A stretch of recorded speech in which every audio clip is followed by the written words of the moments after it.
After a wait of nearly 10 years, the much awaited zombie slaying sequel has arrived. But does it live up to the hype, or does Dambuster Studio fail to deliver once again? Namaskar friends, welcome to Illegal Desi. Let's begin.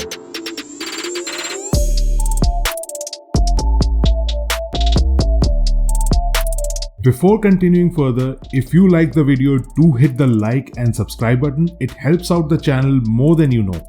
Also, your feedback is appreciated down in the comments below. While Dead Island might have released 10 years ago, Dead Island 2 takes place around 6 months after the first game in the city of Los Angeles, aptly nicknamed in the game as Hell A. And you start off by choosing one of the 6 playable characters in the game. Bear in mind, each character has its own sets of buffs and nerfs to start off with. After that, you start the game coming out of a plane crash, getting yourself introduced to the NPC cast, and then getting bitten by a zombie to come out as immune. The rest of the story has your character running around, either saving the NPCs or going to get help in the bare bones plot that feels somewhat similar to Dead Island 1, but then again, the plot point was never the strong part of the game.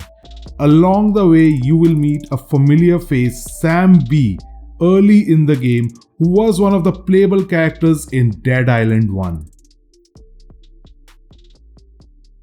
The graphics is definitely a strong point of this game, and it shows as you explore the city. The city is beautifully done in a way that shows the glitz and glam of Hollywood and a layer of terror that only a zombie apocalypse can bring, whether it's day or night.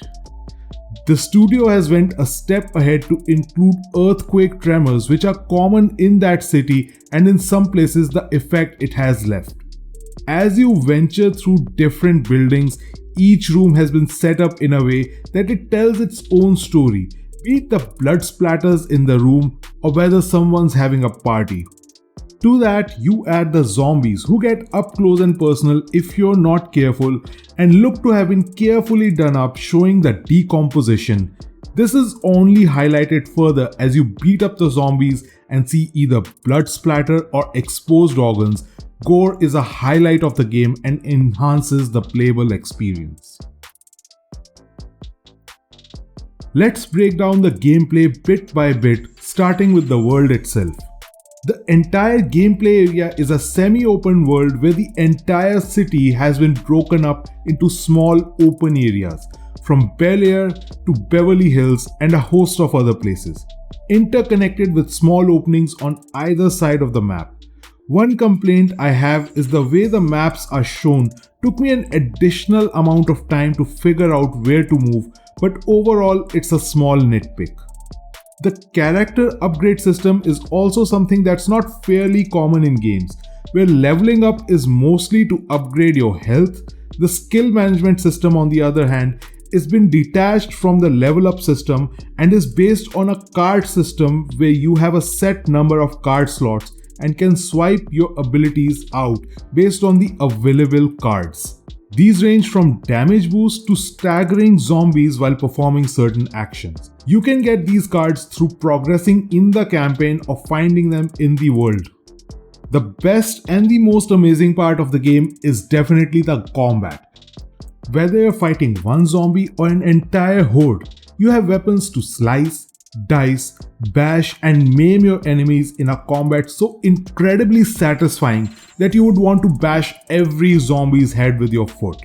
Adding to that is the environment, which aids in its own way, from petrol jerrycans to petrol trucks to burn the zombies away and everything in between. Further to help you out are a host of melee weapons which you can mod your way to burn, shock or bleed the zombies to death, and throwables which include stars and pipe bombs. Guns don't make a showing till you've completed nearly half the game, so it's best enjoyed with melee. Bear in mind that the weapons wear out is a thing in the game, so pack more than one and be sure to repair as you move along in one of the workbenches available in the world. My favorite part has to be that every single time you apply a finisher, the game slows down for a second to enhance the effect. While the game is amazing solo, this one is best enjoyed with friends, and the multiplayer allows you to set it up either with friends by invite or a public server where you get randomly paired up. In my test of the multiplayer, the response was fast and zippy and does not require too much communication over the mic to move along. It has been a long time since I've gotten my hands on a competent zombie slayer game, and Dead Island 2 has not disappointed. This is a game meant for those who enjoy killing zombies and can handle the gore without throwing up. In fact, its combat makes it a fun and amazing game that one can find good at solo and amazing with a bunch of friends. After their flop with Homefront Revolution, Dambuster Studios has delivered a game that may or may not win any awards, but is sure to win your heart if you love a good zombie slaying game. Now, if you'll excuse me, Patton here really insists that I check out Omen to Kill. That's a really great movie. Come on, sit yourself down.